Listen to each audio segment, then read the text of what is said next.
अलबेले किस्सों की दास्तां के सिलसिले शुरू हुए, बनके कहानियां कहानियां।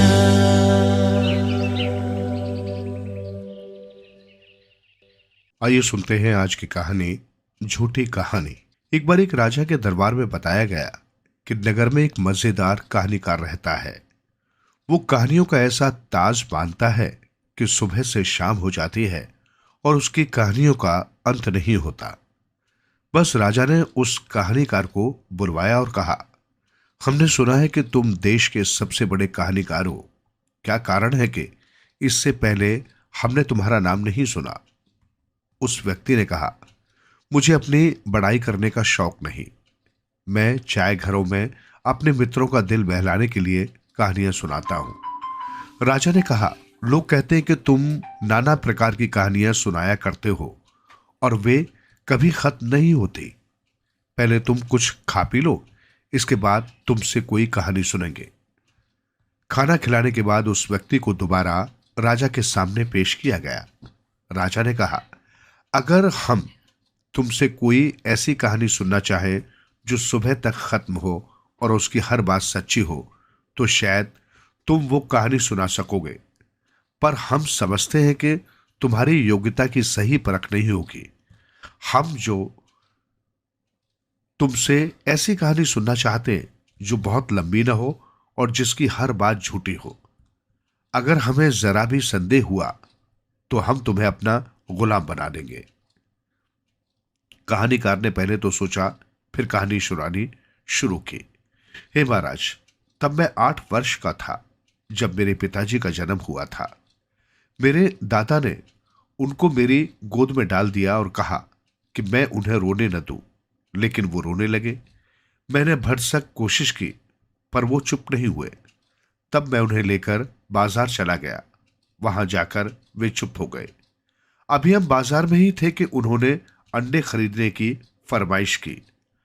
अंडा खरीदकर उन्हें दिया ही था कि अंडे में से एक बड़ा चूजा निकल पड़ा। हम दोनों चलते चलते थक गए, इसलिए उस पर सवार होकर घर चल दिए।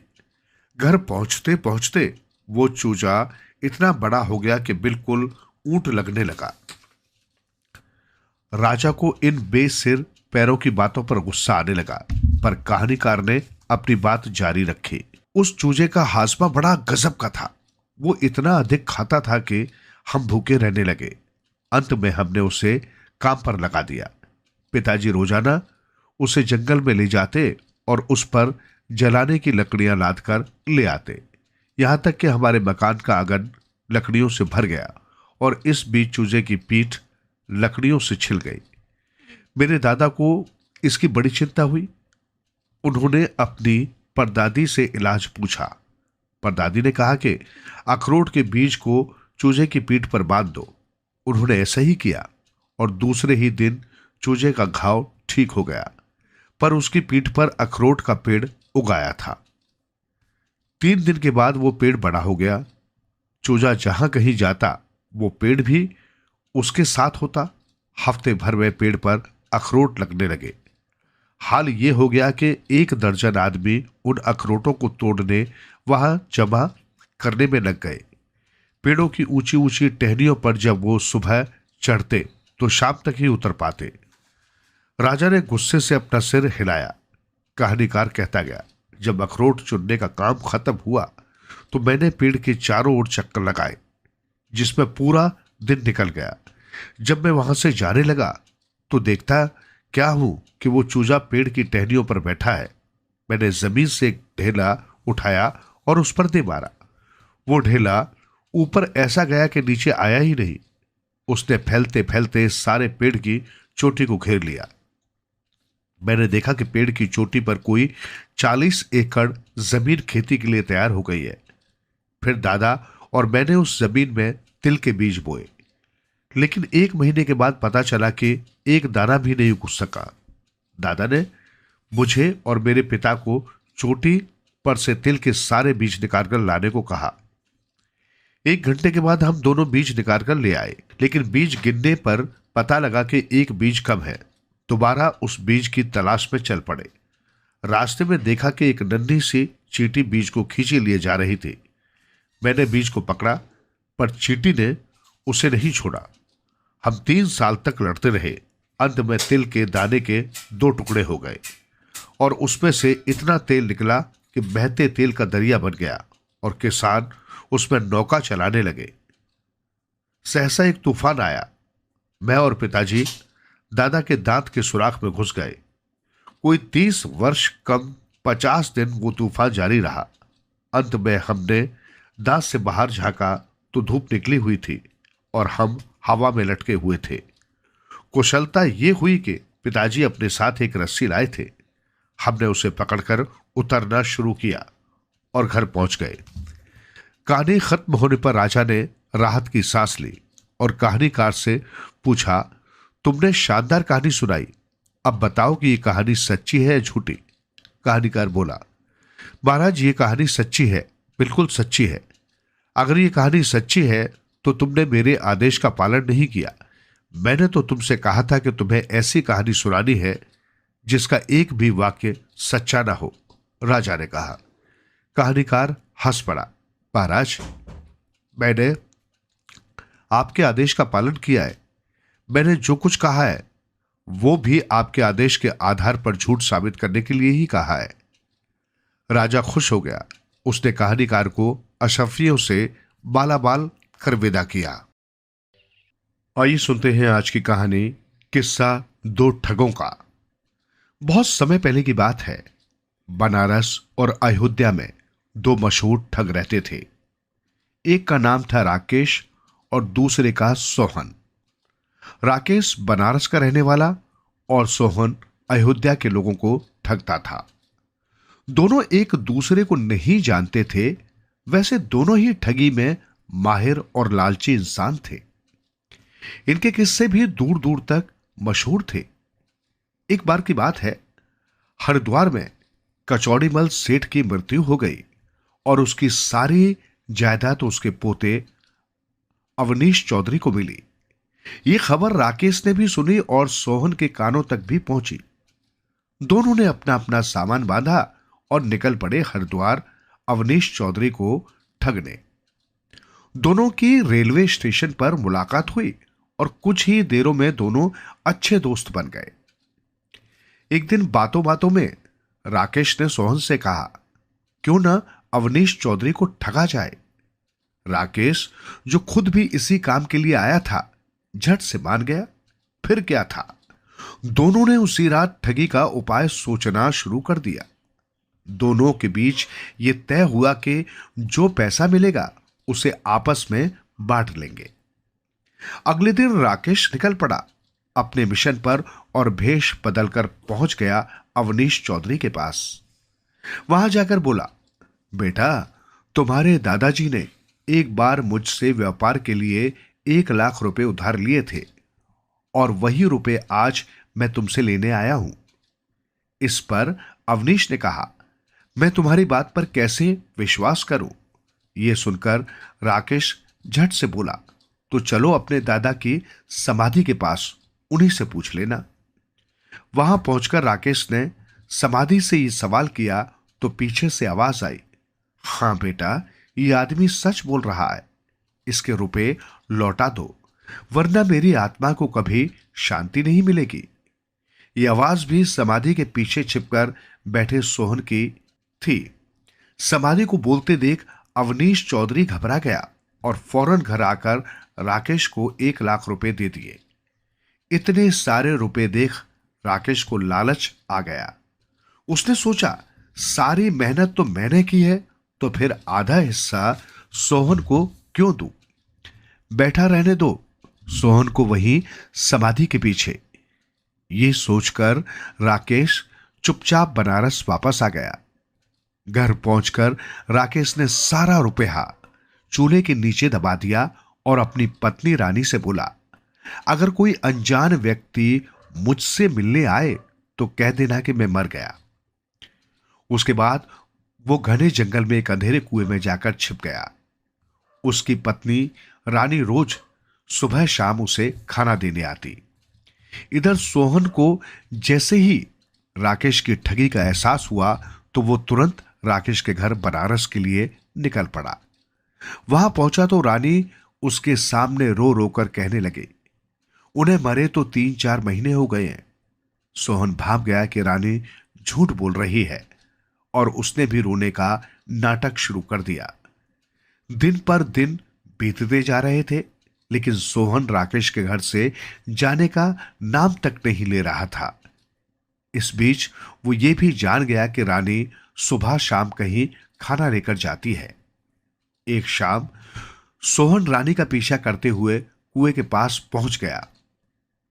अगले दिन जब रानी खरीदारी करने बाजार गई तो सोहन खाना लेकर पहुंच गया राकेश के पास और आवाज बदलकर बोला, सुनते हो जी, आपका दोस्त घर में कुछ न कुछ ढूंढता रहता है। घर में कुछ छिपा रखा है क्या? कुएं में से राकेश की आवाज आई, तू चिंता न कर, लेकिन इतना ध्यान रखना कि चूल्हे के पास न जाए। सोहन ने इतना सुना और खुशी से उछल पड़ा। घर आते ही उसने चूल्हे के आसपास की जमीन खोदी और सारा धन लेकर वहां से भाग गया। जब रानी खाना लेकर राकेश के पास गई तो वो बोला, क्या बात है, आज 2-2 बार खाना लेकर आ गई? इस पर रानी ने कहा, मैं तो पहली बार खाना लाई हूं, अब क्या था? राकेश सब समझ गया और घर की तरफ भागा, लेकिन तब तक बहुत देर हो चुकी थी। अगले दिन सुबह सुबह राकेश सोहन के घर के लिए चल पड़ा। वहां पर बहुत भीड़ जमा थी। उसने अंदर जाकर देखा कि सोहन कफन ओढ़े लेटा था। राकेश ने भी रोने का नाटक शुरू कर दिया और जोर जोर से कहने लगा, मैं अपने दोस्त के बिना नहीं रह सकता। ये कहकर वो गिर गया। लोग दोनों की लाश कब्रिस्तान की ओर ले जाने लगे। तभी अचानक वहां डाकू आ गए। डर के मारे सारे लोग लाशें वहीं छोड़कर भाग खड़े हुए। कफन के नीचे लेटे राकेश और सोहन को भी डर महसूस हुआ तो दोनों खड़े हो गए। अपनी लूट का माल वहीं छोड़ डाकू भूत भूत कहकर दौड़ पड़े। दोनों खूब हंसे और चोरी का माल व 1 लाख रुपए बराबर बांटकर अपने अपने घर लौट आए। आइए सुनते हैं आज की कहानी, धोखे की सजा। बहुत समय पहले की बात है। किसी गांव में गंगाधर नाम का मक्कार बनिया रहता था। उसे झूठा अभिमान करने, दूसरों को धोखा देने तथा उन्हें कष्ट में देखकर खुश होने की बुरी आदत थी। वो प्राय ऐसी हरकतें करता रहता था जिससे लोगों को दुख होता था। गांव के लोग बहुत भोले थे। वे गंगाधर के झांसे में आकर अक्सर मुसीबत में फंस जाते थे। जब मुसीबत में होते तो वो उनके साथ झूठी सहानुभूति जताकर उन्हें अपने पक्ष में करने की चेष्टा करता रहता था। एक बार गंगाधर राजधानी में गया और काफी दिन बाद लौटकर गांव आया। राजधानी में जमीन का एक सौदा करके उसने काफी धन कमाया था।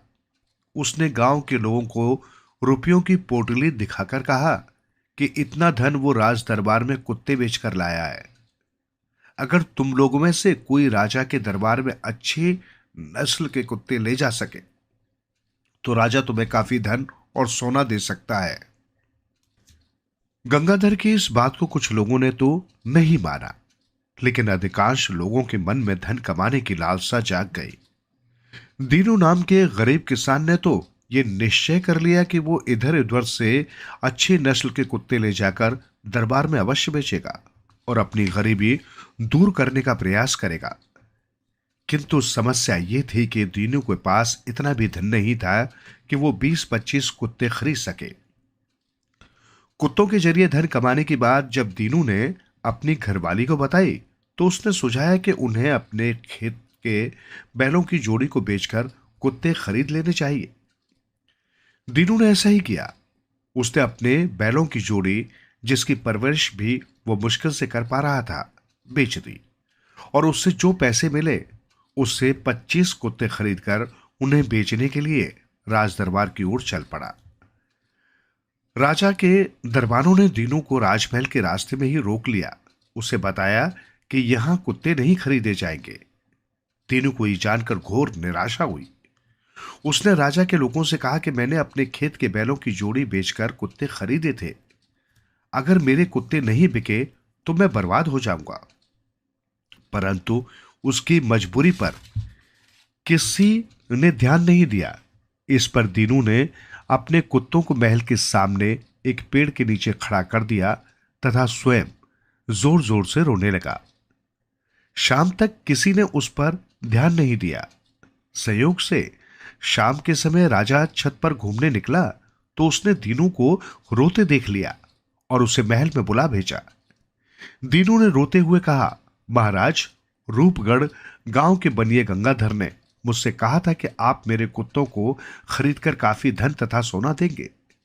अतः मैंने अपने बैलों की जोड़ी बेचकर कुत्ते खरीद लिए और आपके दरबार तक ले आया। राजा चतुर और दयालु था। उसे यह समझने में देर नहीं लगी कि गंगाधर नाम का कोई व्यक्ति मक्कार है। उसने भोले भाले दीनू के साथ धोखा करके उसे मुसीबत में डाल दिया है।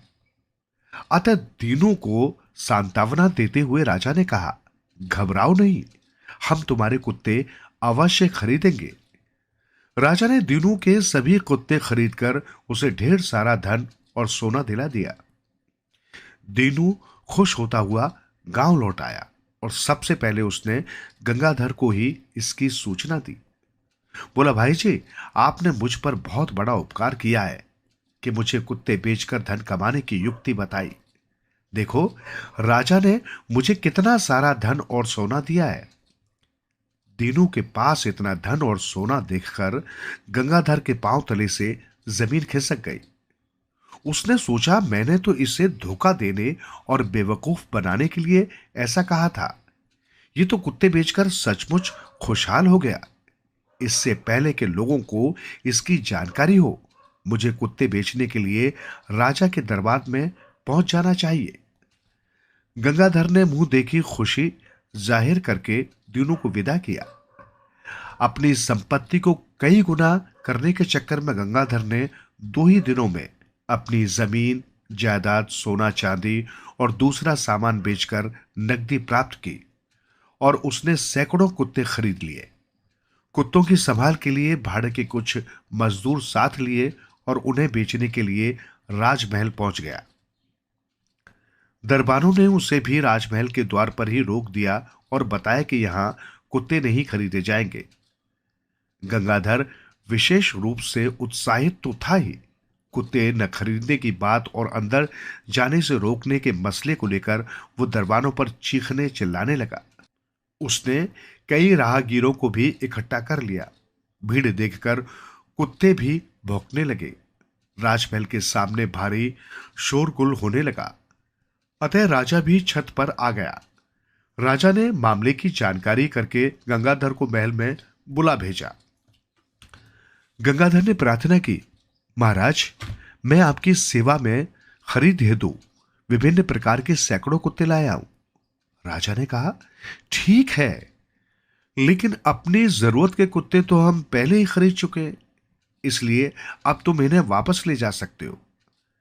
गंगाधर राजा के सामने बहुत गिड़गिड़ाया, परंतु उसकी मंशा पहचान कर राजा ने एक न सुनी।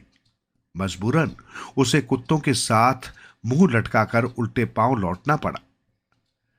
अपनी मजदूरी नहीं मिलने के कारण उसके साथी भी कुत्तों को छोड़कर भाग गए। उसके कुत्ते भी रास्ते में जंगलों में भाग छूटे। गंगाधर का धन कमाने का सपना टूटकर बिखर गया। रास्ते में अकेले चलते हुए उसने सोचा, अपने धन को कई गुना करने की फिराक में मेरा अपना धन भी गया। दूसरों के साथ धोखा करने के कारण मुझे ये सजा मिली है। मुझे लोगों की भावनाओं के साथ खिलवाड़ करना बंद करके अपने स्वभाव में परिवर्तन लाना चाहिए। उसने संकल्प लिया कि भविष्य में वो किसी को परेशान नहीं करेगा और लोगों के साथ अच्छा व्यवहार करेगा। आइए सुनते हैं आज की कहानी, उजाला फैल गया। बहुत दिनों की बात है, जब पृथ्वी का निर्माण हुए ज्यादा वक्त नहीं बीता था। उन दिनों यहाँ की सभी वस्तुएं सुप्त अवस्था में थी। तब न तो सूर्य का प्रकाश ही इतना तीव्र था और न चांद तारे ही रोशनी देते थे। सारे संसार पर बहुत हल्की सी रोशनी छाई रहती थी। इसी कारण इस पृथ्वी पर इतनी सीलन और ठंड थी कि हर प्राणी बड़ी मुश्किल से जीवन यापन कर रहा था। धरती के सारे जीव बहुत दुखी थे और अंधेरे तथा ठंड से परेशान हो चुके थे। उस समय पृथ्वी पर एक कौवा भी रहता था। वो अंधेरे की वजह से बहुत दुखी रहता था और कहीं भी आ जा नहीं सकता था। उसका मन चाहता था कि चारों तरफ खूब तेज प्रकाश हो, वो दूर दूर तक उड़ान भरा करे, पर बेचारा लाचार था। प्रकाश तो वहां कहीं भी नहीं था। वो जानता था कि उसकी बहन मुर्गाबी के पास एक छोटा सा बक्सा है। उसने सारा प्रकाश उसी छोटे से बक्से में बंद कर रखा है। वो उसकी बड़ी सावधानी के साथ देखभाल किया करती थी। एक क्षण के लिए भी उसे अकेला छोड़कर कहीं नहीं जाती थी। यही नहीं, वो उसे अपने पंखों में इस तरह छिपाए रखती थी कि उसे कोई देख भी नहीं सकता था। मुर्गाबी को हर पल हर क्षण अपने उस छोटे से बक्से की चिंता लगी रहती थी। कौवे ने कई बार उससे बक्सा दिखलाने को कहा, पर उसने हर बार कोई न कोई बहाना करके उसकी बात को टाल दिया था। कौवे को जब इतने अंधेरे में रहना असहाय महसूस होने लगा तो उसने एक दिन धोखे से बक्सा लेने का फैसला किया। वो कई दिनों तक मुर्गाबी से बक्सा लेने की तरकीब सोचता रहा, लेकिन खूब सोचने के बाद भी उसके दिमाग में कोई तरकीब न आई। इसके बावजूद एक दिन शाम को अचानक ही वो उसके घर जा पहुंचा। मुर्गाबी आराम से एक तालाब के किनारे बैठी ठंडी हवा का मजा ले रही थी। कौवे को अचानक ही आया देखकर उसे कुछ अचरज तो अवश्य हुआ, पर उसने किसी तरह का अचरज जाहिर न करते हुए पूछा, कहो भैया, आज इधर की राह कैसे भूल गए? कौवा उसके निकट बैठ गया और बड़े ही मीठे स्वर में बोला, मुर्गाबी बहन, बहुत दिनों से तुम्हारे दर्शन करने की सोच रहा था, पर सोचता था कि मेरे आने से तुम्हारे आराम में बाधा पड़ेगी, इसलिए आने की हिम्मत नहीं होती थी। पर आज जब मन नहीं माना तो तुम्हारे दर्शन करने आ ही गया। कहो, तुम कुशल से तो हो ना? ऐसी चापलूसी भरी बातें सुनकर मुर्गाबी की छाती गर्व से फूल गई। उसने कहा, हाँ हाँ भैया, बिल्कुल ठीक हूं। मैं भी दरअसल तुम्हारे बारे में ही सोच रही थी कि इतने दिन गुजर गए, मेरा भाई मुझसे मिलने क्यों नहीं आया। खैर, पहले तुम आराम से बैठकर भोजन करो। मुर्गाबी ने बड़े अपनेपन से उसे भोजन कराया। भोजन करने के बाद कौवा बोला, आज तो मैं स्वाद स्वाद में इतना खाना खा गया कि ठीक से बैठा भी नहीं जा रहा। चलो थोड़ी दूर चलकर घूम ही आए, इससे खाना भी हजम हो जाएगा और सैर भी हो जाएगी। मुर्गाबी ने घूमना स्वीकार कर लिया। कौवा उसे लेकर जंगल में ऐसी जगह की तरफ चला जहां बहुत से कांटे बिखरे हुए थे और बहुत ज्यादा अंधेरा भी था। दरअसल प्रकाश देखने की उसके मन में एकाएक ही एक तरकीब आ गई थी। उसने सोचा था कि गहरे अंधेरे में जाकर वो पांव में कांटा चुभने का बहाना करेगा, फिर उसे निकालने के बहाने मुर्गाबी से प्रकाश दिखाने की प्रार्थना करेगा। परंतु हुआ इसका उल्टा ही। वे दोनों जब जंगल में घूम रहे थे तो अचानक ही एक कांटा मुर्गाबी के पांव में घुस गया। मुर्गाबी ने दर्द से चिल्लाकर कहा, ओह मैं मरी, कौवा भैया मेरी सहायता करो। कौवे ने पूछा, मुर्गाबी बहन क्या हुआ, तुम इस तरह चिल्ला क्यों रही हो? दर्द से तड़पते हुए मुर्गाबी ने कहा, मेरे पांव में कांटा चुभ गया है, मैं दर्द के मारे मरी जा रही हूं, मेरी मदद करो भैया। कौवे के दिमाग में तुरंत ये बात आ गई कि प्रकाश देखने का ये अच्छा अवसर है। अगले ही क्षण दुख प्रकट करते हुए उसने कहा, कांटे से तो तुम्हें वास्तव में ही बहुत दर्द हो रहा होगा, दिखाओ कहाँ लगा है कांटा, मैं उसे अभी निकाल देता हूं। मुर्गाबी ने कौवे को कांटा दिखाया, पर वहां इतना अंधेरा था कि उसे वो दिखाई ही नहीं दिया। थोड़ा बहुत दिख भी रहा था, मगर कौवे ने जानबूझकर कहा, अरे मुर्गाबी बहन, मुझे कांटा दिखाई नहीं दे रहा, तुम अपना बक्सा खोलकर थोड़ी रोशनी करो ताकि उसके प्रकाश में मैं कांटा निकाल सकूं।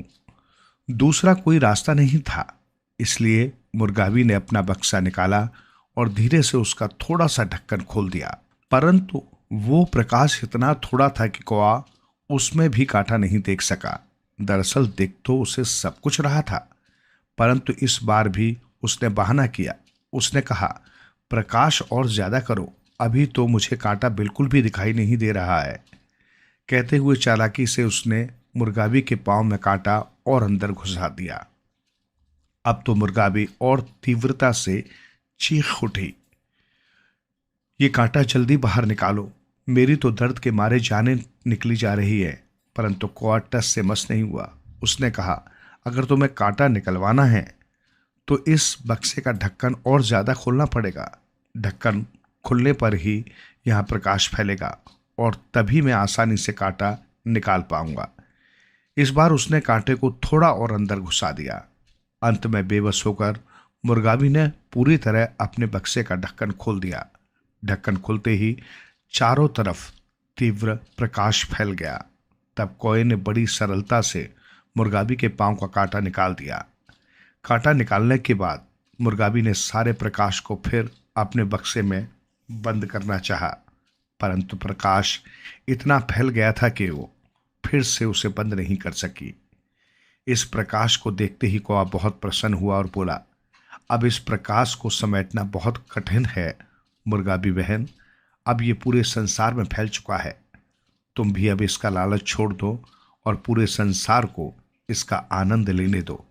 इस प्रकार पूरे संसार में प्रकाश फैल गया। आइए सुनते हैं आज की कहानी सलीका। एक किसान था, उसके खेत में अनाज नहीं हुआ था। राजा को कर देने के लिए उसके पास पैसा नहीं था। उसने सोचा कि राजा से मिलकर प्रार्थना करनी चाहिए ताकि वे कर माफ कर दें। वो राजा से मिलने गया। राजा ने पूछा, क्या चाहते हो, मेरे पास किस लिए आए हो? बहुत ही विनम्रता पूर्वक किसान बोला, महाराज मैं विधवा हो गया हूं। राजा जोर से हंस पड़ा, पूछा, तुम विधवा हो गए हो, इसका क्या मतलब? किसान ने कहा, आपके पिता मर जाएं तो आपकी मां विधवा हो जाएगी ना, उसी तरह। ये उत्तर सुनकर राजा को क्रोध आ गया। उसने किसान को कारागार में डलवा दिया। उसका अपराध था अशुभ वचन कहना। किसान के घर वालों को ये बात मालूम हुई। किसान का बड़ा भाई बोला, छोटा भाई मूर्ख है, राजा को ऐसे नहीं कहना चाहिए था, उसे बात कहने का सलीका नहीं आता, मैं उसे छुड़वा लाता हूं। बड़ा भाई राजा के पास गया। राजा ने पूछा, क्या चाहते हो, मेरे पास किस लिए आए हो? किसान का बड़ा बेटा बोला, महाराज मेरे छोटे भाई को आपने कारागार में बंद करवा रखा है। वो तो मूर्ख है, उसे बोलने का सलीका नहीं मालूम है। ऐसे मूर्ख को क्षमा कर देना चाहिए, क्योंकि मूर्ख को सजा देने वाला भी मूर्ख समझा जाता है। राजा को इस भाई की बात पर गुस्सा आ गया। इसने मुझे मूर्ख कहा, उसे भी कारागार में बंद करवा दिया। उसका अपराध था, उसने राजा को मूर्ख कहा था। बड़े भाई का पुत्र बोला, मेरे पिताजी और चाचा जी को बोलना नहीं आया, राजा को ऐसा नहीं कहना चाहिए था, मैं जाकर दोनों को छुड़वा लाता हूं। और उस किसान के भाई का पुत्र राजा के पास गया। राजा ने पूछा, क्यों आए हो? बेटे ने बड़ी विनम्रता पूर्वक राजा से कहा, महाराज मेरे चाचा जी और पिताजी आपके कारागार में बंद है, उन्हें बात करने का सलीका नहीं आता। जैसा आदमी हो वैसी बात करनी चाहिए, क्योंकि राजा बाजा और बंदर चढ़ाने से चढ़ते हैं, ये बात वे भूल गए। इस बार फिर राजा को गुस्सा आ गया। इस लड़के ने राजा की तुलना बंदर से कर दी। लड़के को भी कारागार में बंद कर देने की आज्ञा राजा के सिपाहियों को दी। अब सारा गांव जमा हुआ। मुखिया ने कहा, उन मूर्खों को राजा ने कारागार में बंद करवा दिया है। अब हम राजा से प्रार्थना करें कि उन मूर्खों को छोड़ दें। गांव के लोग तैयार हुए। गांव में एक साधु महात्मा रहते थे। वो समझ गए कि गांव के सारे लोग वही मूर्खता करेंगे और उन सब को राजा कारागार में बंद करवा देंगे। साधु महात्मा ने गांव वालों को समझाया कि आप राजा के पास न जाएं। मैं राजा को समझाकर सबको छुड़वा लाता हूं। कहीं ऐसा ना हो कि आप सभी लोग कारागार में बंद हो जाएं। और साधु महात्मा राजा के पास गए। राजा ने पूछा, कैसे पधारे महाराज? साधु ने कहा, महाराज, हमारे गांव के 3 किसान आपके कारागार में बंद है। ऐसी मूर्खता करने वालों को मौत की सजा दी गई होती तो भी कम समझी जाती। लेकिन राजा प्रजा का पालक माना जाता है। प्रजा बालक के समान होती है। बालक बहुत बार मूर्खता करता है, तब बड़े उन्हें प्रेम से समझाते हैं, एक आध थप्पड़ मार देते, लेकिन घर से नहीं निकाल देते। उन तीनों को अपनी भूल का थप्पड़ लग गया है। आप बड़े हैं, वे तीनों मूर्ख बालक के समान हैं। तीनों को आप छोड़ दें, यही आपसे मेरी विनम्र प्रार्थना है। राजा को बात उचित लगी और उसने तीनों को छोड़ देने की आज्ञा दे दी। साधु महात्मा का सत्कार किया और भेंट देकर विदा किया। सच है, बात करने का भी एक सलीका होता है।